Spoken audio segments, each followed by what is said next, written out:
Hello, नमस्कार. The MPSC classmate या YouTube चॅनलवर तुम्हा सर्वांचं स्वागत आहे. एकंदरीतच आपण MPSC डेली PYQs डोस किंवा PYQs अनालिसिस हे जे काही सिरीज आपण सुरू केलेलं होतं, यामध्ये जवळपास 90 लेक्चर आपण डिस्कस केलेलं आहे. ओके, यासाठी आपण आपल्या टेलिग्राम चॅनलवर क्विज बॅच सुरू केलेलं होतं, ज्यामध्ये जे काही PYQs आहेत किंवा सॅटर्डेला आपण जे काही चालू घडामोडी संदर्भाने मोस्ट एक्सपेक्टेड चालू घडामोडीचे प्रश्न डिस्कस करत होतो, ते आधी आपण त्या ठिकाणी क्विज फॉर्ममध्ये ते अवेलेबल करून देत होतो आणि ते प्रश्न अटेम्प्ट केल्याच्या नंतर त्या प्रश्नांचं सविस्तर विश्लेषण आपण एकंदरीतच या यूट्यूब चॅनलच्या माध्यमातून करत आलेलो आहोत. ओके, सो या ठिकाणी जे काही लेक्चर आपण जे प्रश्न आपले विश्लेषणासाठी किंवा विश्लेषण करण्यासाठी उरलेले होते किंवा मिस झालेले होते, ते प्रश्न आपण या ठिकाणी डिस्कस करणार आहोत. ओके, सो डेट 24 या दिवशी जे काही अर्थशास्त्र या विषयाअंतर्गत PYQs किंवा प्रश्नांची जी काही सिरीज 5वी सिरीज आपण त्या ठिकाणी पोस्ट केलेलं होतं. ओके, सो त्यामध्ये 10 इकॉनॉमिक्सचे PYQs आपण त्या ठिकाणी पोस्ट केलेलं होतं क्विज फॉर्ममध्ये. त्या प्रश्नांचं सविस्तर विश्लेषण आपण या ठिकाणी बघणार आहोत. ओके, सो सुरू करूयात. आता पहिला जो प्रश्न आहे या ठिकाणी विचारण्यात आलेला आहे, तो एकंदरीतच पंचवार्षिक योजनेसंदर्भाने आपल्याला या ठिकाणी प्रश्न विचारण्यात आलेला आहे. 10व्या पंचवार्षिक योजनेच्या बाबतीत हे जे काही प्रश्न आहे ते आयोगाने विचारलेले आहे. ओके, सो राज्यसेवा मुख्य परीक्षा 2013 मध्ये विचारण्यात आलेला प्रश्न आपल्याला दिसून येतो. प्रश्नात काय विचारलं गेलेलं आहे की भारताच्या 10व्या पंचवार्षिक योजनेमध्ये कोणते लक्ष्य निश्चित केले नव्हते. ओके, सो जी काही या ठिकाणी विधाने दिलेली आहेत, त्या कुठल्या विधानांपैकी या 10व्या पंचवार्षिक योजनेमध्ये जे काही लक्ष्य ठरवण्यात आलेले होते, तर कुठले लक्ष्य या ठिकाणी निश्चित केलेले नव्हते, अशा एकंदरीत प्रश्न आहे. दारिद्र्यात, ओके, सो या ठिकाणी दारिद्र्यात घट करणे. ओके, दारिद्र्यात घट करणे. त्यानंतर आहे सहकारास प्रोत्साहन देणे, वृद्धी दर आणि रोजगारात वाढ करणे, प्राथमिक शिक्षणाचे सार्वत्रिकीकरण. ओके, फक्त क आणि ड, फक्त ड आणि तो कुठला पर्याय किंवा कुठले विधान या ठिकाणी योग्य असणार आहे. ओके, आता जी काही 10वी पंचवार्षिक योजना होती, तर 10वी पंचवार्षिक योजनेचा कालावधी आपल्याला 1 एप्रिल 2002 ते 31 मार्च 2007 असा एकंदरीत कालावधी आपल्याला दिसून येतो आहे. ओके, अध्यक्ष कोण होते, तर सुरुवातीला जे काही वाजपेयी सरकार होती, तर ते सरकारचे जे काही पंतप्रधान अटल बिहारी वाजपेयी हे सुरुवातीला अध्यक्ष होते. त्यानंतर जे काही UPA गव्हर्नमेंटची जी काही सरकार आली, त्यामध्ये मनमोहन सिंग यांच्या हे पंतप्रधान झाल्याच्या नंतर या 10व्या पंचवार्षिक योजनेचे अध्यक्ष म्हणून त्यांनी जे काही 10वी पंचवार्षिक योजना आहे ती कॅरी फॉरवर्ड केलेली होती. तर मॉन्टेग सिंग अहलुवालिया हे 10व्या पंचवार्षिक योजनेचे उपाध्यक्ष होते. ओके, या योजनेला शिक्षण योजना आणि लोकांची योजना देखील म्हटलं जातो आणि यामध्ये सर्वाधिक जो काही मुख्य भर देण्यात आलेला होता, तो एकंदरीत सामाजिक विकासावर मुख्य भर किंवा सामाजिक विकासाला अधिक महत्व या ठिकाणी देण्यात आलेलं होतं.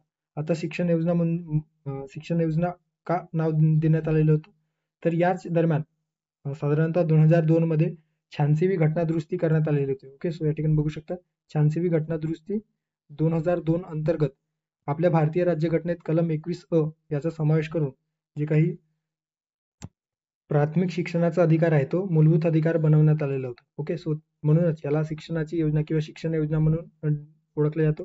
लोकांची योजना का, तर लोकांची योजना म्हणजे लोकांसाठी वेगवेगळ्या जे काही इनिशिएटिव्ह आहेत ते तर मोठ्या प्रमाणावर या ठिकाणी रोजगार निर्मितीच्या संदर्भात असेल किंवा महिला सबलीकरणाच्या संदर्भात, सो याचे काही ज्यामध्ये या ठिकाणी आपल्याला दिसून येतो जननी सुरक्षा योजना असतील, त्यानंतर मुलींच्या प्राथमिक शिक्षणासाठी राष्ट्रीय योजना असतील. ओके, राष्ट्रीय कामाच्या बदल्यात अन्न योजना, अशा वेगवेगळ्या योजना या ठिकाणी सुरू करण्यात आलेल्या होत्या आणि लोकांच्या बाजूने किंवा लोकाभिमुख योजना या ठिकाणी सुरू करण्यात आल्या कारणानं या योजनेला लोकांची योजना देखील म्हटलं जात आहे. ओके, सो यामध्ये जे काही लक्ष्य निश्चित करण्यात आलेले होते किंवा उद्दिष्ट काय ठरवण्यात आलेले होते, तर दारिद्र्य निर्मूलन करणे, कृषी क्षेत्राला गाभा क्षेत्र मानून त्या ठिकाणी कृषी क्षेत्रावर अधिक भर या ठिकाणी देण्यात आलेलं होतं. महिला सबलीकरण असेल, रोजगार निर्मितीला चालना देणे, औद्योगिक उत्पादनात जे काही वृद्धी दर आहे ते 10% गाठण्याचा जो काही वृद्धी दर आहे तो या ठिकाणी ठरवण्यात आलेलं होतं. ओके, सो या ठिकाणी कुठले लक्ष्य आपल्याला या प्रश्नात काय विचारलं गेलेलं आहे, तर निश्चित केलेले नव्हते. तर सो दारिद्र्यात घट करणे होते का, तर नक्कीच दारिद्र्यामध्ये जी काही घट करणे किंवा दारिद्र्य दूर करण्यासंदर्भात या ठिकाणी ठरवण्यात आलेलं होतं.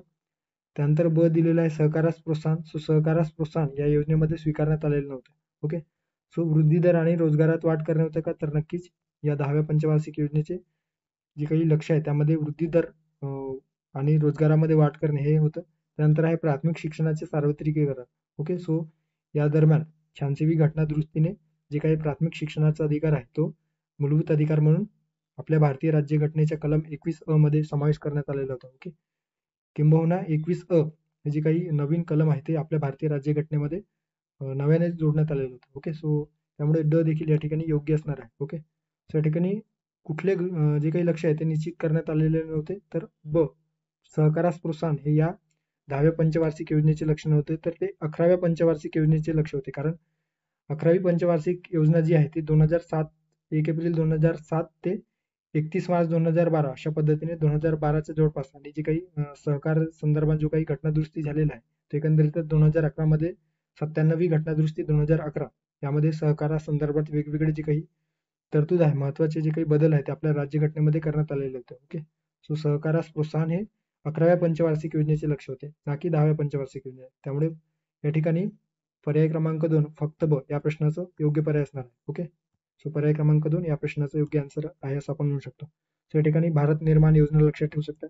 5-6 मध्ये ही योजना सुरू करण्यात आलेली आहे, ज्यामध्ये विद्युतीकरण, दूरसंचार असेल, त्यानंतर गृहनिर्माण, सिंचन, पेयजल असतील किंवा रस्ते या मूलभूत आणि पायाभूत सुविधा ग्रामीण भागापर्यंत पोहोचवणे या एकंदरीत 10व्या पंचवार्षिक योजनेच्या दरम्यान जी काही इनिशिएटिव्ह आहे ते सुरू करण्यात आलेले होते. ओके, याच दरम्यान राष्ट्रीय ग्रामीण रोजगार हमी योजना, आणि म्हणूनच याला रोजगार देणारी योजना असे देखील म्हटलं जात आहे.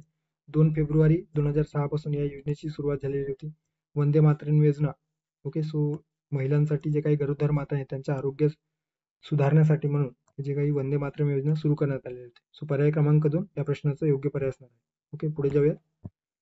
पुढचा प्रश्न आहे, खालीलपैकी कोणता अभ्यासगट भारतातील दारिद्र्य रेषेच्या अभ्यासाशी संबंधित नाही? ओके, सो राज्यसेवा मुख्य परीक्षा 2020 मध्ये विचारण्यात आलेला प्रश्न. ओके, सो दांडेकर आणि रथ, मिन्हान्स अभ्यास गट, त्यानंतर आहे मॉन्टेक-सिंग अहलुवालिया आणि तारापोर समिती. ओके, सो कुठला या ठिकाणी जे काही समिती किंवा अभ्यास गट दिलेला आहे ते एकंदरीतच भारतीय दारिद्र्य रेषेच्या अभ्यासाशी संबंधित नाही किंवा दारिद्र्य मोजण्याशी संबंधित नाही. ओके, सो लक्षात ठेवा, जी काही तारापूर समिती आहे, सो तारापूर समिती या ठिकाणी भारतीय दारिद्र्य रेषेच्या अभ्यासाशी संबंधित असणारा गट म्हणून आपण याचा विचार करणार नाही, किंवा हे जे काही समिती आहे ते या भारतातील जे काही दारिद्र्य मोजमाप समिती म्हणून तारापूर समितीचा समावेश होत नाही. ओके, कारण जी काही तारापूर समिती होती ते एकंदरीतच जे काही व्यवहार तोलाचे चालू खाते आणि भांडवली खाते यावर चलन परिवर्तनीय संदर्भाने आणि त्या संदर्भात शिफारसी करण्यासाठी भारतीय रिझर्व्ह बँकेने एस तारापूर यांच्या अध्यक्षतेखाली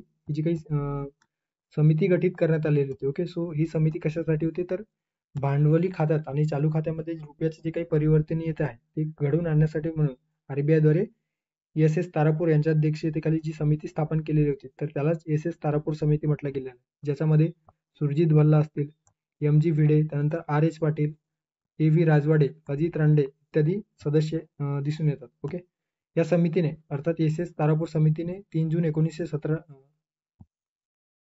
ओके, सो या ठिकाणी 1997 पाहिजे.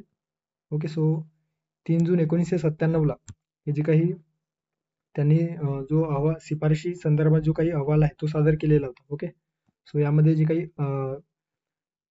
शिफारशी आहे त्यामध्ये त्यांनी जे काही शिफारशी दिलेल्या होत्या ते या ठिकाणी बघू शकता.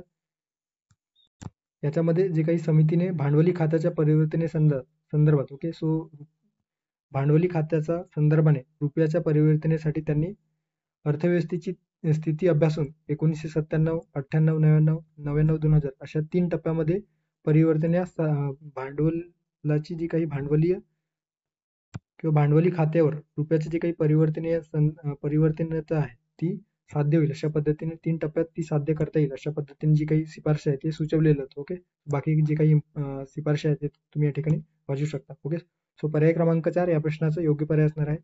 दांडेकर आणि रथ समिती जी काही समिती आहे ती एकंदरीतच दारिद्र्य संदर्भाने होती. त्यानंतर मिन्हास जे काही अभ्यास गट होता ते देखील होता, आणि मॉन्टेक-सिंग अहलुवालिया यांच्या अध्यक्षतेखाली देखील गरिबी मोजण्यासंदर्भात किंवा गरिबीच्या अभ्यासासाठी किंवा दारिद्र्याच्या अभ्यासासाठी एकंदरीतच समिती स्थापन झालेली होती. त्यामुळे पर्याय क्रमांक 4 या प्रश्नाचा योग्य पर्याय असणार आहे. त्यानंतरचा प्रश्न आहे कंबाईन गट ब पूर्व परीक्षा 2019 मध्ये विचारण्यात आलेला प्रश्न. थॉमस पिकेटीचे पुस्तक कॅपिटल खालीलपैकी कशाचे विश्लेषण करते असा एकंदरीत प्रश्न या ठिकाणी विचारण्यात आलेला आहे. भांडवली अर्थव्यवस्थेचे फायदे, त्यानंतर आहे भांडवली अर्थव्यवस्थेचे तोटे, त्यानंतर विकसित जगामध्ये तीव्र असमानतेचा उदय आणि विकसनशील देशांमध्ये तीव्र असमानतेचा उदय. ओके, सो जे काही थॉमस पिकेटी यांचा कॅपिटल आहे त्या या कॅपिटल पुस्तकामध्ये कशा संदर्भाने विश्लेषण केलेलं आहे किंवा त्या पुस्तकाचा जो काही पुस्तक लिहिण्यामागचा जो काही विषय आहे तो काय आहे अशा पद्धतीने या ठिकाणी प्रश्न विचारला गेलेला आहे. ओके, सो कशाचे एकंदरीत विश्लेषण करतो आहे तर या capital, okay, capital in the 21st century या नावाचं पुस्तक थॉमस पिकेटी यांनी लिहिलेलं आहे. ओके, सो लक्षात ठेवा थॉमस पिकेटी यांनी कॅपिटल हे जे काही पुस्तक लिहिलं आहे. आता कॅपिटल अर्थात भांडवल, मात्र याचा जर शब्दशः आपण अर्थ केला तर आपले जे काही प्रश्न आहे तो चुकण्याची शक्यता आहे. या ठिकाणी लक्षात ठेवा 18व्या शतकापासून जे काही युरोप आणि अमेरिका या विकसित देशामध्ये, ओके, सो जे काही युरोप आणि अमेरिकेतील जे विकसित देश आहेत सो त्यांच्या संदर्भाने संपत्ती आणि उत्पन्नातील विषमतेवर लक्ष केंद्रित करण्यासाठी या कॅपिटल या पुस्तकात त्यांनी जे काही विश्लेषण आहे ते केलेलं आहे. याच्यामध्ये असमानता ही दुर्दैवी घटना नसून ते भांडवलशाहीचे वैशिष्ट्य आहे अशा पद्धतीने त्यांनी या पुस्तकामध्ये उल्लेख केलेला आहे. ओके, सो राज्याच्या हस्तक्षेपवादाच्या माध्यमातूनच ते उलट होऊ शकतं म्हणजे काय तर जो काही भांडवलशाही ही प्रवृत्ती आहे ते जर भांडवलशाही फोफावत असेल तर त्याच्यामध्ये राज्याचा अर्थात जो काही गव्हर्नमेंटचा हस्तक्षेप आहे तो थोड्याफार प्रमाणामध्ये तरी असायला हवा अशा पद्धतीने या पुस्तकाची जी काही मध्यवर्ती कल्पना आहे ती या ठिकाणी या पुस्तकामध्ये लिहिण्यात आलेली आहे. ओके, भांडवलशाहीत सुधारणा होत नाही तोपर्यंत लोकशाही व्यवस्था धोक्यात येईल अशा पद्धतीचा जो काही युक्तिवाद आहे तो या पुस्तकात करण्यात आलेला आहे. ओके, सो विषमता कमी करण्यासाठी आणि बहुसंख्य संपत्ती अल्पसंख्याकांच्या नियंत्रणाखाली येऊ नये म्हणून पिकेटी यांनी पुरोगामी संपत्ती करांची जी काही जागतिक प्रणाली आहे ती प्रस्तावित केलेली आहे.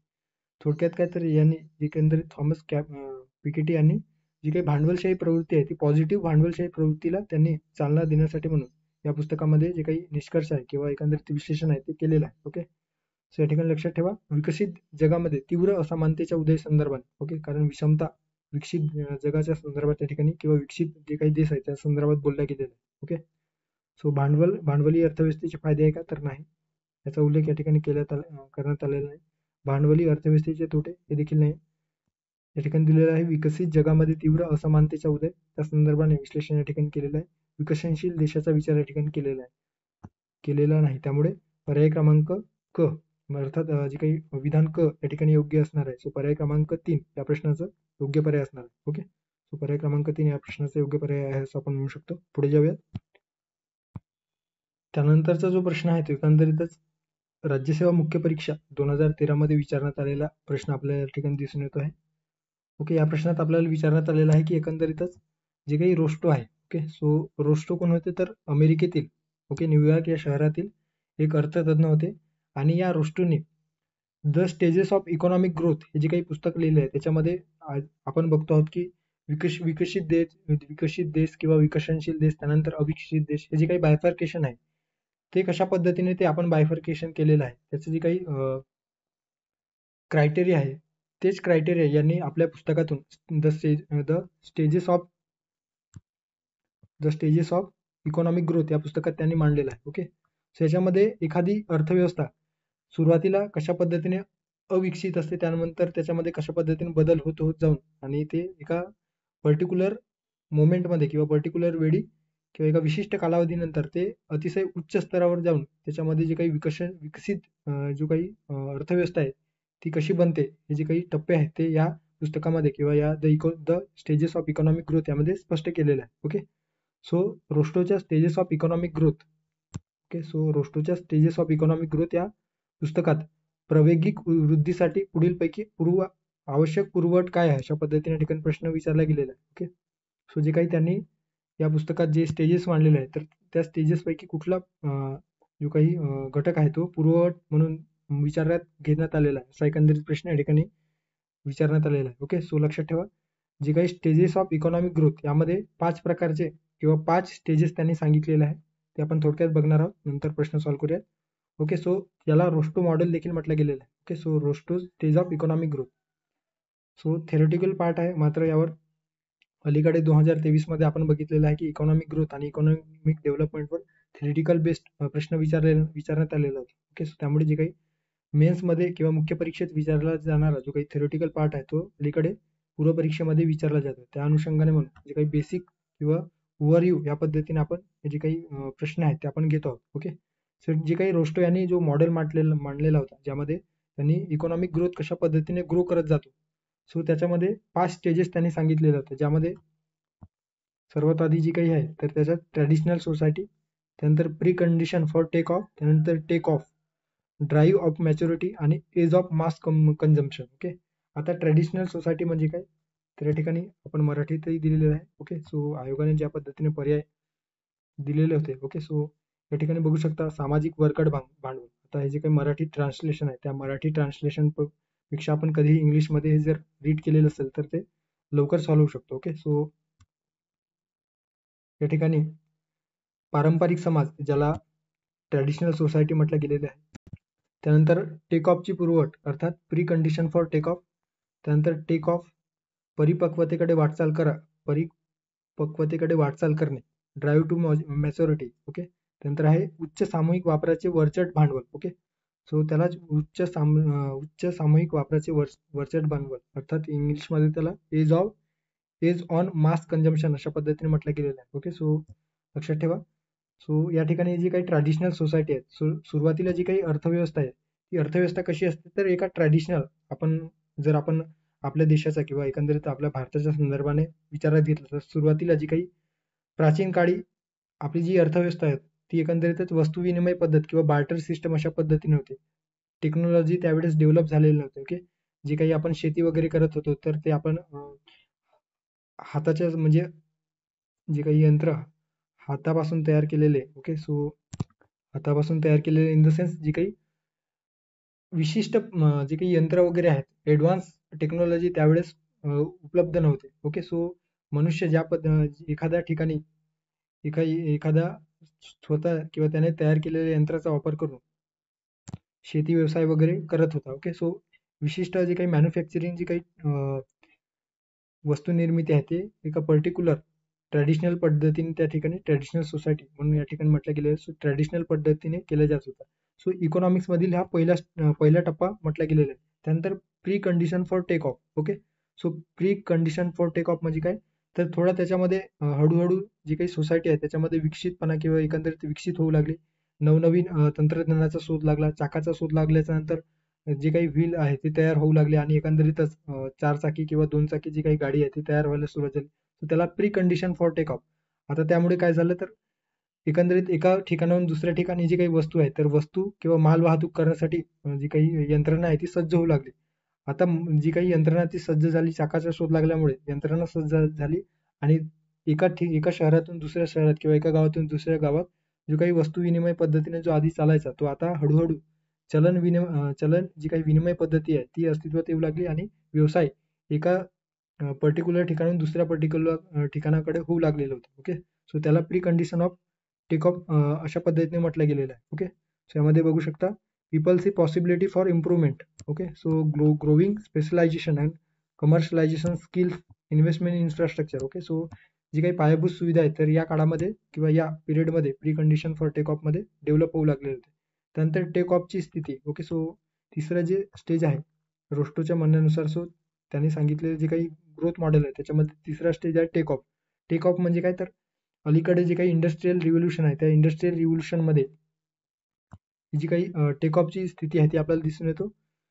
सर्व गोष्टी यंत्रणा वगैरे डेव्हलप झाल्याच्या नंतर एकंदरीत मोठ्या प्रमाणामध्ये आपली अर्थव्यवस्था बदलली आणि एकंदरीतच इंडस्ट्रियल किंवा औद्योगिक क्रांती घडवून आणल्या गेली किंवा आली. ओके, सो त्याला टेक ऑफ या स्टेजमध्ये ठेवण्यात आलेलं आहे. Okay, so economic growth becomes self sustaining. Okay, so आता जी काही सुरुवातीला जी बार्टर सिस्टम किंवा वस्तू विनिमय पद्धतीने होती ते आता हळूहळू ते जी काही ग्रोथ आहे ती स्वयंचालित अशा पद्धतीने इकॉनॉमिक बनवू लागली किंवा अर्थव्यवस्था ती स्वतः डेव्हलप करेल किंवा स्वतःचे जे काही प्रणाली आहे विकसित प्रणाली तिने डेव्हलप केलेलं होतं. ओके, सो जे काही याच्यामध्ये व्यवसाय आहे ते एका देशातून दुसऱ्या देशाकडे मॅन्युफॅक्चरिंग सेक्टरच्या बाबतीत असेल किंवा इतर जे काही डेव्हलपमेंटचे प्रोजेक्ट असतील ते हळूहळू त्याच्यामध्ये ॲडव्हान्समेंट आपल्याला दिसून येत होते. सो त्याला टेक ऑफची स्थिती म्हटलं गेलेलं आहे. त्यानंतर ड्राईव्ह ऑफ मॅच्युरिटी.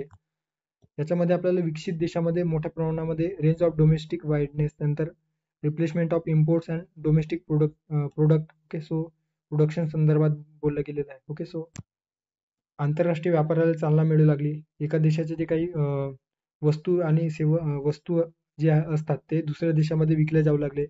सो अशा पद्धतीने जी काही अर्थव्यवस्था आहे ती अधिक मॅच्युअर बनत गेली. नंतर age of mass consumption. Okay, so यामध्ये मोठ्या प्रमाणामध्ये ऍडव्हान्समेंट झालेले दिसून येतात. ओके, अलीकडे आपण जर उत्तम उदाहरण घ्यायचं झालं तर आर्टिफिशियल इंटेलिजन्स. ओके, सुरुवातीला जर प्राचीन काळामध्ये आर्टिफिशियल इंटेलिजन्स किंवा एक अशी यंत्रणा असेल ज्यामध्ये मनुष्य जे काही इनिशिएटिव्ह आहे ते मनुष्य न करता एक यंत्रणाच्या माध्यमातून किंवा यंत्राच्या माध्यमातून सर्व जे काही गोष्टी आहेत, मोस्ट ऑफ द ज्या गोष्टी मनुष्य अफोर्ड करू शकत होता त्या आता यंत्रणा करू शकेल, अशा पद्धतीने आर्टिफिशियल इंटेलिजन्स अलीकडे डेव्हलप झालेला आहे.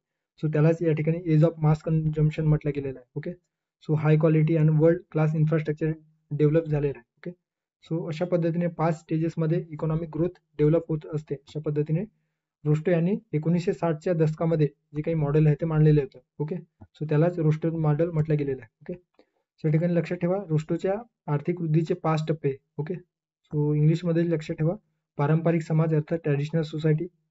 त्यानंतर आहे टेक ऑफची पूर्वअट ज्याला pre condition for take off म्हटलं गेलेलं आहे. त्यानंतर टेक ऑफ. ओके, सो यामध्ये इंडस्ट्रियल रिव्होल्युशन आहे ते आपल्याला दिसून येतात. त्यानंतरचं आहे परिपक्वतेकडे वाटचाल करणे अर्थात ड्राईव्ह टू मॅच्युरिटी. ओके, आणि शेवटचा जो आहे तो सामूहिक वापराचे वरकट किंवा वरचढ भांडवल. ओके, सो इंग्लिशमध्ये लक्षात ठेवा ages on mass consumption. Okay, त्या ठिकाणी जर आपण बघितलं तर आपल्याला या ठिकाणी दिसून येतो की सामाजिक वरकट भांडवल, उच्च दरडोई उत्पन्न, वेगवान औद्योगिक वाढ आणि परकीय प्रत्यक्ष भांडवल. ओके, सो लक्षात ठेवा याचा जो काही योग्य पर्याय असणार आहे पर्याय क्रमांक 1 सामाजिक वरकट भांडवल. आता याचे English translation age on mass consumption अशा पद्धतीने दिलेलं आहे. ओके, सो पर्याय क्रमांक 1 या प्रश्नाचं योग्य पर्याय असणार आहे. ओके, सो पुढे जाऊयात. त्यानंतरचा प्रश्न आहे कंबाईन पूर्वपरीक्षा 2019 मध्ये विचारण्यात आलेला प्रश्न. नॅशनल सॅम्पल सर्व्हे ऑर्गनायझेशन नुसार अर्थात NSSO नुसार. ओके, सो NSSO नुसार श्रमशक्ती म्हणजे असा एकंदरीत प्रश्न या ठिकाणी विचारण्यात आलेला आहे. सो श्रमशक्ती म्हणजे काय? अशा व्यक्ती ज्या रोजगाराच्या शोधात आहेत. ब दिलेला आहे अशा व्यक्ती ज्यांना रोजगार मिळालेला आहे. ओके, सो NSSO नुसार श्रमशक्ती म्हणजे काय? कंबाईन गडब पूर्वपरीक्षा 2019. आता श्रमशक्ती म्हणजे काय? तर श्रमशक्ती म्हणजे काय तर ज्याला कामगार देखील म्हटलं गेलेलं आहे. सो कामगार अर्थात याच्यामध्ये कामगार म्हणजे काय तर एखाद्या देशात किंवा एखाद्या प्रदेशामध्ये कार्यरत असणारा कामगार. ओके, एखाद्या सेक्टरमध्ये किंवा मॅन्युफॅक्चरिंग सेक्टर असेल किंवा इतर ठिकाणी सेवा क्षेत्र असू शकतो किंवा एखाद्या शेती क्षेत्रामध्ये कार्यरत असणाऱ्या व्यक्तीला आपण कामगार म्हणत असतो. सोबतच ओके जर रोजगाराच्या शोधात असलेली जी लोकसंख्या असते किंवा लोक असतात तर त्याला श्रमशक्ती म्हटलं गेलेलं आहे. ओके, सो कार्यरत असणाऱ्या देखील आणि रोजगाराच्या शोधात असलेले जे काही लोक आहेत किंवा एकंदरीतच वर्ग आहे तर त्याला या श्रमशक्ती या व्याख्येमध्ये कन्सिडर केलं जात आहे. ओके, सो लक्षात ठेवा श्रमशक्ती म्हणजे काय तर अशा व्यक्ती ज्या रोजगाराच्या शोधात आहेत त्यामुळे या ठिकाणी विधान योग्य असणार आहे. आणि ब दिलेला आहे अशा व्यक्ती ज्यांना रोजगार मिळालेला आहे. ओके, सो दोन्ही आणि ब या ठिकाणी या प्रश्नाचा योग्य पर्याय असणार आहे. तो पर्याय क्रमांक 4 या प्रश्नाचा योग्य पर्याय असणार आहे दोन्ही आणि ब.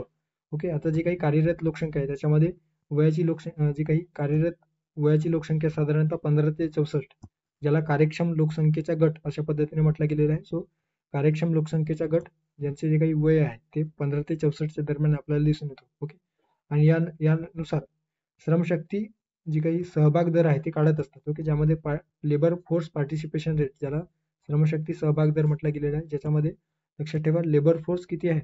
ओके, अर्थात श्रमशक्ती किती आहे आणि टोटल सिव्हिलियन नॉन इन्स्टिट्यूशनल अर्थात काय तर एकूण लोकसंख्या. ओके, सो एकूण लोकसंख्या एकूण श्रमशक्ती डिवायडेड बाय एकूण लोकसंख्या. सो त्यानुसार श्रमशक्ती सहभाग दर ज्याला लेबर फोर्स पार्टिसिपेशन रेट म्हटलं गेलेलं आहे ते मोजले जातो किंवा एकंदरीत प्रमाण जो आहे तो अशा पद्धतीने काढला जातो. तो पर्याय क्रमांक 4 या प्रश्नाचा योग्य पर्याय असणार आहे. ओके, तो पुढे जाऊया. त्यानंतरचा प्रश्न आहे 1993 मध्ये सरकारने डॅश डॅश यांच्या अध्यक्षतेखाली सार्वजनिक क्षेत्रातील उपक्रमांची निर्गुंतवणूक करण्यासाठी समिती नेमली. ओके, सो कोणाच्या अध्यक्षतेखाली 1993 मध्ये सार्वजनिक क्षेत्रातील उपक्रमांची निर्गुंतवणूक अर्थात डिसइन्व्हेस्टमेंट करण्यासाठी समिती नेमली आहे. ओके, कंबाईन गट ब पूर्व परीक्षा 2022 मध्ये विचारण्यात आलेला प्रश्न. जी.व्ही. रामकृष्ण, मॉन्टेक सिंग अहलुवालिया, सी रंगराजन आणि चौथा दिलेला आहे सी.पी. चंद्रशेखर. ओके, सो लक्षात ठेवा, निर्गुंतवणुकीच्या संदर्भात शिफारशी करण्यासाठी सर्वात आधी 1993 मध्ये C Rangarajan, okay, so C Rangarajan यांच्या अध्यक्षतेखाली निर्गुंतवणूक जे काही सार्वजनिक क्षेत्रातील जे कंपन्या होत्या, ओके, ज्याच्यामध्ये मालकी हक्क, गव्हर्नमेंटचे जे काही मालकी हक्क आहे ते 50 पेक्षा जास्त होते. सो त्या सार्वजनिक क्षेत्रामध्ये निर्गुंतवणूक करण्यासाठी, अर्थात जो काही सार्वजनिक क्षेत्रातील जो काही वाटा आहे तो कमी करण्यासाठी, अर्थात इन द सेन्स सरकारचे जे काही मालकी जो काही हक्क आहे तो कमी करण्यासाठी म्हणून त्यालाच निर्गुंतवणूक म्हटलं गेलेलं आहे. सो त्यासाठी 1993 मध्ये सी रंगराजन यांच्या अध्यक्षतेखाली ही समिती नेमल्या गेलेली होती. ओके, सो पर्याय क्रमांक 3 या प्रश्नाचा योग्य पर्याय असणार आहे. आता जे काही समितीने जे शिफारशी केलेल्या होत्या त्याच्यामध्ये या ठिकाणी दिलेलं आहे ते तुम्ही नंतर वाचून घ्या. ओके, सो विनिवेश अर्थात जी काही डिसइन्व्हेस्टमेंट किंवा निर्गुंतवणूक आहे ते विशिष्ट कुठल्या क्षेत्रामध्ये निर्गुंतवणूक करायचं आहे, किती त्याच्यापासून आपल्याला फायदा होतो आहे, गव्हर्नमेंटला किती नुकसान होणार आहे जर आपण निर्गुंतवणूक केला तर त्याचा किती फायदा होणार आहे, आणि गव्हर्नमेंट त्या पर्टिक्युलर क्षेत्रामध्ये जर मालकी हक्क प्रस्थापित केला तर आपल्याला किती तोटा सहन करावा लागतो.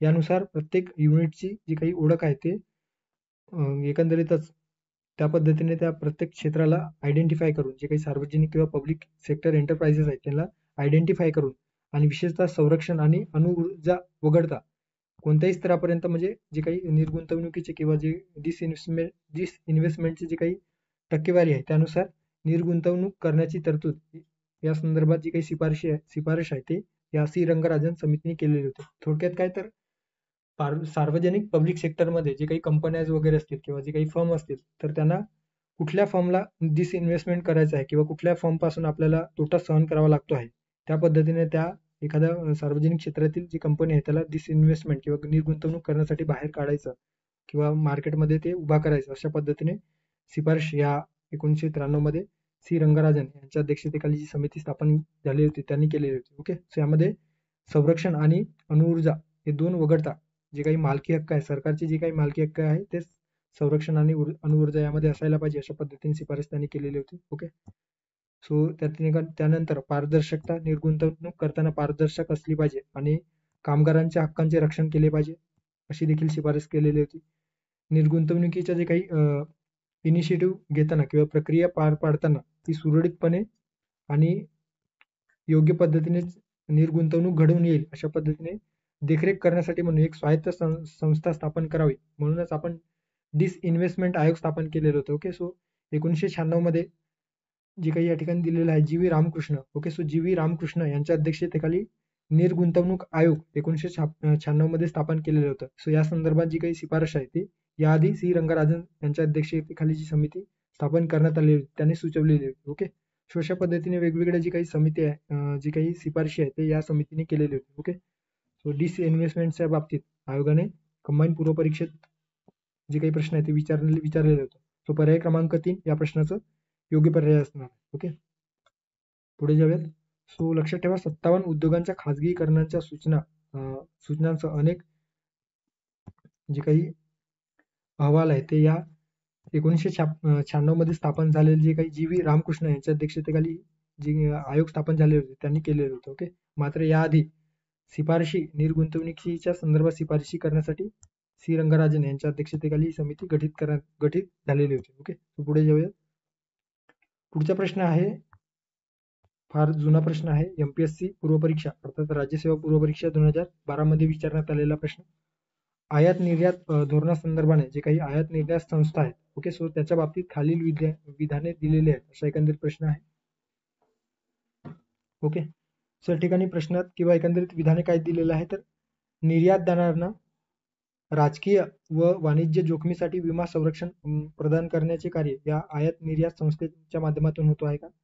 नंतर ब दिलेलं आहे, निर्यातदारांना सागरी जोखमीसाठी विमा संरक्षण पुरवणे. ओके, सो वरीलपैकी कोणते ईपीजेचे उद्दिष्ट आहेत. ओके, ज्याला एक्सपोर्ट प्रोसेसिंग झोन अशा पद्धतीने म्हटलं गेलेलं आहे. सो ईपीजेड म्हणजे काय तर एक्सपोर्ट प्रोसेसिंग झोन, ज्याला मराठीत निर्यात प्रक्रिया क्षेत्र म्हटलं गेलेलं आहे. ओके, सो एक विशेष आर्थिक क्षेत्र ज्या पद्धतीने स्पेशल इकॉनॉमिक झोन असतो त्याच पद्धतीने स्पेशल किंवा निर्यात प्रक्रिया झोन, एक्सपोर्ट प्रोसेसिंग झोन ज्याला म्हटलं गेलेलं आहे, ते याआधी स्पेशल इकॉनॉमिक झोनच्या आधी अस्तित्वात होते.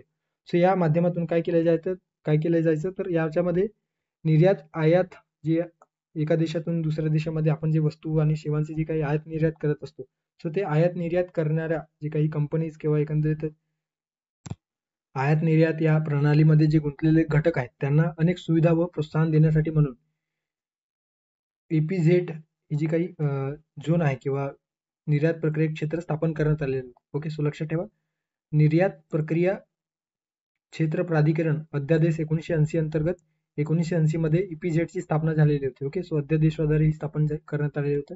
याच्यामध्ये निर्यातभिमुख जे काही औद्योगिकीकरण आहे त्याला चालना देणे, निर्यात प्रक्रिया उद्योगांच्या स्थापनेसाठी आणि त्याच्या वाढीसाठी अनुकूल वातावरण प्रदान करणे हे या EPZ चे मुख्य उद्दिष्टे होते. ओके, सो निर्यातदारांना जे काही निर्यातदार आहेत, ओके, एका देशातून दुसऱ्या देशामध्ये जे वस्तू आणि सेवांचे निर्यात करतात. ओके, सो भारताचे जे काही वस्तू आणि सेवा आहेत ते दुसऱ्या देशामध्ये जर निर्यात केले तर त्यापासून आपल्या गव्हर्नमेंटला आणि एकंदरीतच त्या कंपनीला परकीय चलन प्राप्त होईल आणि जेव्हा परकीय चलन प्राप्त झाले तर त्याचा वापर आपण बाहेरून बाकी जे काही इतर इंटरनॅशनल ट्रेड आहे त्याच्यासाठी करू शकतो. म्हणून निर्यात जे काही घटक आहे किंवा निर्यात जे आहे ते त्याला चालना देण्यासाठी म्हणून या EPZ अंतर्गत गव्हर्नमेंटने राजकीय तसेच आर्थिक जोखमीसाठी विमा संरक्षण पुरवण्याचे जे काही धोरण आहे ते आखलेले होते. ओके, सो या निर्यातदारांना या अंतर्गत EPZ चे अंतर्गत राजकीय तसेच आर्थिक जोखमीसाठी संरक्षण पुरवणे अशा पद्धतीचे जे धोरण आहे ते ठरवण्यात आलेलं होतं. मात्र याच्यामध्ये कुठल्याही सागरी जोखमीसाठी, ओके, सो सागरी जोखमीसाठी विमा पुरवणे हे उद्दिष्ट या ठिकाणी नव्हते. ओके, सो थोडक्यात जे काही एक्सपोर्ट आणि इम्पोर्ट करणारे आणि विशेषतः एक्सपोर्ट करणारे जे निर्यातदार आहेत समजा त्यांचं राजकीय कारणास्तव किंवा आर्थिक त्यांना जे एखादी क्रायसिस सोसावी लागत असेल, ओके, सो त्यावेळेस गव्हर्नमेंट त्यांच्या मदतीसाठी धावून येईल अशा पद्धतीने विमा धोरण त्यांनी ठरवलेलं होतं. ओके, सो सागरी क्षेत्राच्या जोखमीसाठी त्यांनी कुठलीही किंवा गव्हर्नमेंटने कुठलीही जी काही धोरण आहे किंवा जी विमा आहे ती दिलेली किंवा प्रोव्हाइड केलेली नव्हती. ओके, सो राजकीय आणि आर्थिक जोखमीसाठी विमा संरक्षण पुरवणे हे याचे उद्दिष्ट होते. ओके, सो या ठिकाणी जे दिलेलं आहे त्याच्यामध्ये निर्यातदारांना राजकीय आणि वाणिज्यिक किंवा राजकीय आणि आर्थिक जोखमीसाठी विमा संरक्षण पुरवणे हे बरोबर आहे. मात्र निर्यातदारांना सागरी जोखमीसाठी विमा संरक्षण पुरवणे हे चुकीचे असणार आहे. ओके, सो पर्याय क्रमांक 1 फक्त या प्रश्नाचा योग्य पर्याय असणार आहे. ओके, सो अशा पद्धतीने आयात निर्यात संदर्भाने या ठिकाणी प्रश्न आपल्याला विचारण्यात आलेला होता. त्यानंतरचा प्रश्न आहे राज्यसेवा मुख्य परीक्षा 2019 मध्ये विचारण्यात आलेला प्रश्न. मुद्रा जी कार्य करते तीच मुद्रा असते हे शब्द कोणी उच्चारले असा एकंदरीत प्रश्न आहे. Okay, GM Keynes, professor Geoffrey Crowther, त्यानंतर आहे फ्रान्सिस ए वाकर आणि AC पिगो. ओके, सो कोणत्या अर्थतज्ञाने मुद्रा किंवा एकंदरीत पैशाची व्याख्या संदर्भाने मुद्रा जी कार्य करते किंवा जो पैशाचे कार्य करतो तो पैसा अशा पद्धतीने व्याख्या केलेली आहे. ओके, सो 12च्या जे काही स्टेट बोर्ड आहे, ओके, महाराष्ट्र स्टेट बोर्ड 12 जे टेक्स्ट बुक आहे त्याच्यामध्ये हे दिलेलं आहे, ते तुम्ही वाचून घेऊ शकता. ओके, सो मुख्य परीक्षेत यावर प्रश्न विचारण्यात आलेला आहे. ओके, सो पैशाची व्याख्या करताना जे काही क्राउथर आहेत ते क्राउथर काय म्हणतात, सो या ठिकाणी क्राउथर संदर्भात दिलेलं आहे. ते देखील त्यांनी काय म्हटलेलं आहे ते आपल्याला माहिती असणे अपेक्षित आहे. जी वस्तू विनिमय माध्यम म्हणून सर्वसाधारणपणे स्वीकार्य असते आणि त्याचबरोबर जी वस्तू मूल्यमापनाचे व मूल्य संचयाचे कार्य करते अशी कोणतीही वस्तू म्हणजे पैसा होय अशा पद्धतीने या ठिकाणी क्राउथरने म्हटलेले आहे. ओके, सो लक्षात ठेवा, क्राउथर यांच्या म्हणण्यानुसार एखादी वस्तू जर सर्वसाधारणपणे लोकांमध्ये किंवा जनतेमध्ये स्वीकार्य असेल, त्याचबरोबर मूल्यमापनाचे व मूल्य संचयाचे कार्य करत असतील तर अशी कोणतीही वस्तू म्हणजे पैसा होय अशा एकंदरीतच क्राउथर यांनी म्हटलेलं आहे. सो या ठिकाणी कीवर्ड लक्षात ठेवा, सर्वसाधारण स्वीकार्य, मूल्यमापनाचे व मूल्य संचयनाचे कार्य करणारी वस्तू म्हणजे पैसा होय अशा पद्धतीने क्राउथर यांनी म्हटलेलं आहे. आणि वाकर यांचं म्हणणं काय तर फ्रान्सिस ए वाकर काय म्हणतात तर जो पैशाचे कार्य करतो, अर्थात जे मुद्रा जी कार्य करते तीच मुद्रा असते किंवा जो पैशाचे कार्य करतो तोच पैसा असतो अशा पद्धतीने पैशाची व्याख्या किंवा मुद्रेची व्याख्या फ्रान्सिस ए वाकर यांनी केलेलं आहे. आणि तेच या ठिकाणी प्रश्नात विचारलेलं होतं की मुद्रा जी कार्य करते तीच मुद्रा होय असे कोणी शब्द उच्चारलेले होते, फ्रान्सिस ए वाकर. सो पर्याय क्रमांक 3 या प्रश्नाचा योग्य पर्याय असणार आहे. ओके, सो फ्रान्सिस वाकर यांच्या मते पैशाचा कार्य करणारा याचा अर्थ असा की पैशाची कार्य करणारी कोणतीही गोष्ट देवाणघेवाणीचे माध्यम ओके मूल्याचे मोजमाप करण्या इतपत त्यामध्ये ही जी काही वस्तू आहे ती सक्षम असायला पाहिजे. खात्याचे एकक म्हणजे मूल्य संचयाचे कार्य करता यायला पाहिजे. अशा कोणतीही वस्तू म्हणजे पैसा होय अशा पद्धतीने वाकर यांनी स्पष्ट केलेलं आहे. ओके सो प्रोफेसर वाकर आता पैशाच्या संदर्भात या ठिकाणी आपण बघू शकता.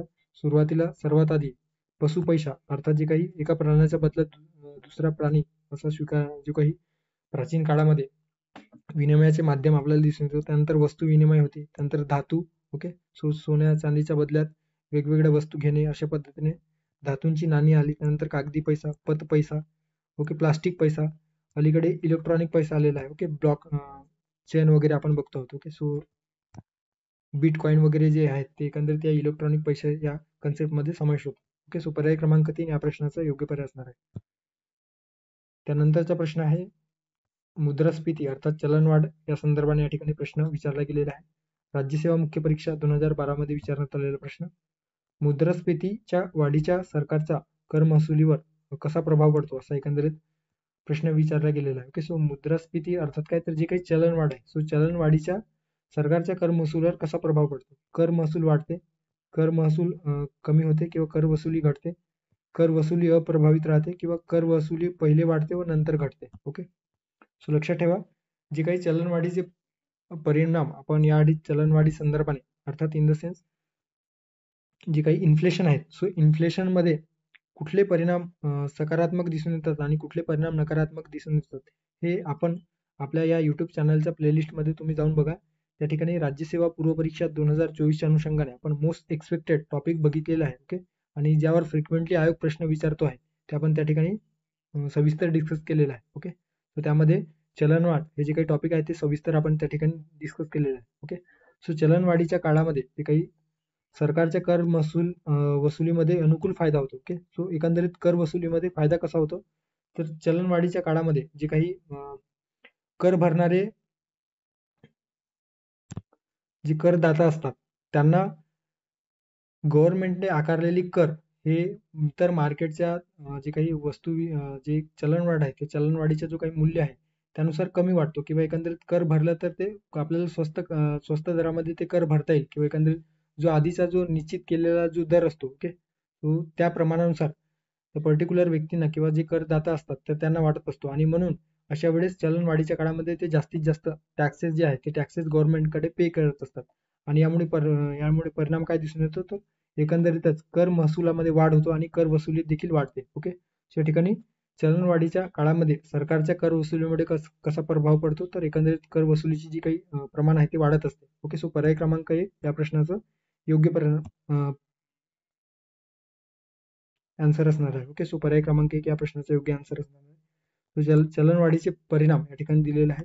सकारात्मक परिणाम उत्पादकांना होतो, गुंतवणूकदारांना होतो, ऋणकोंना होतो, शेतकरी वर्गाला होतो आणि सरकारला विशिष्ट पर्टिक्युलर क्षेत्रामध्ये विशेष ज्यामध्ये आपण कर वसुली संदर्भात बघितलेलं आहे त्याच्यामध्ये सरकारला देखील फायदा होतो. ओके नकारात्मक परिणाम धनकोला होतो.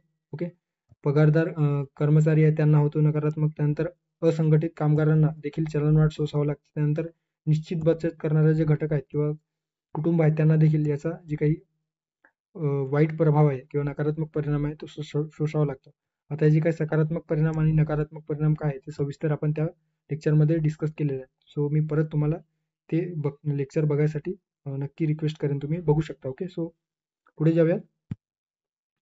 पुढचा प्रश्न आहे एकंदरीतच वित्त आयोग आणि त्यांचे अध्यक्ष असा एकंदरीत राज्यसेवा मुख्य परीक्षा 2022 मध्ये विचारण्यात आलेला प्रश्न. ओके सो जोड्या लावा स्वरूपात विचारला गेलेला प्रश्न या ठिकाणी दिसून येतो आहे. वाय बी चव्हाण, एन के सिंग, सी रंगराजन आणि महावीर त्यागी. ओके सो लक्षात ठेवा या ठिकाणी आपल्याला माहित आहे की 15व्या वित्त आयोगाचे अध्यक्ष एन के सिंग होते. सो ब ला एकंदरीतच 15वा वित्त आयोग म्हणजे 1 नंबरची जोडी. ओके सो ब ला 1 नंबरची जोडी. आता ब ला 1 नंबरची जोडी असणारा पर्याय कोणत्या पर्यायात दिसून येतो. सो पर्याय क्रमांक 2 मध्ये या एकच पर्यायामध्ये ब ला 1 नंबरची जोडी दिसून येतो. सो एका ऑप्शनवरून देखील आपण हे प्रश्न अशा पद्धतीचे जे प्रश्न आहेत ते सॉल्व्ह करू शकतो. ओके सो पर्याय क्रमांक 2 या प्रश्नाचा योग्य पर्याय असणार आहे. त्यानंतर वाय बी चव्हाण अर्थात जे काही आपल्या महाराष्ट्रातील यशवंतराव चव्हाण होते सो त्यांच्या संदर्भात हे दिलेलं आहे.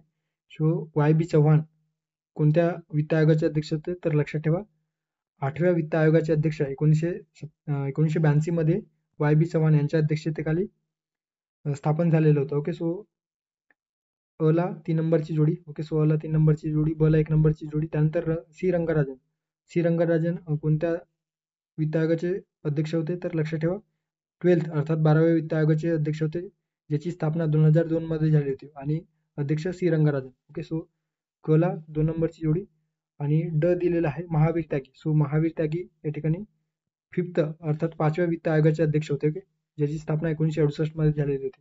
सो ड ला 5 नंबरची जोडी. ओके, सो ड ला 4 नंबरची जोडी 5वा वित्त आयोग. ओके, अशा पद्धतीने या ठिकाणी पर्याय क्रमांक 2 या प्रश्नाचा योग्य पर्याय असणार आहे. आता तुम्ही कमेंट बॉक्समध्ये सांगणार आहात की 16व्या वित्त आयोगाचे अध्यक्ष कोण आहेत आणि सोबत 16व्या वित्त आयोगाचे सचिव म्हणून कुणाची नियुक्ती करण्यात आलेली. ओके, सो अलीकडे जे काही करंटमध्ये विचारल्या जाण्याची शक्यता आहे असा एक टॉपिक म्हणजे 16वा वित्त आयोग. ओके, सो त्यावरचे जे काही अध्यक्ष कोण आहेत, कोणाची 16व्या वित्त आयोगाचे अध्यक्ष म्हणून नेमणूक झालेली आहे आणि त्याचे सचिव म्हणून कोण नियुक्त झालेले आहेत ते तुम्ही कमेंट बॉक्समध्ये सांगणार आहात. ओके, सो थांबूया या ठिकाणी, भेटूया पुढच्या व्हिडिओमध्ये. थँक्यू, धन्यवाद. Okay, thank you.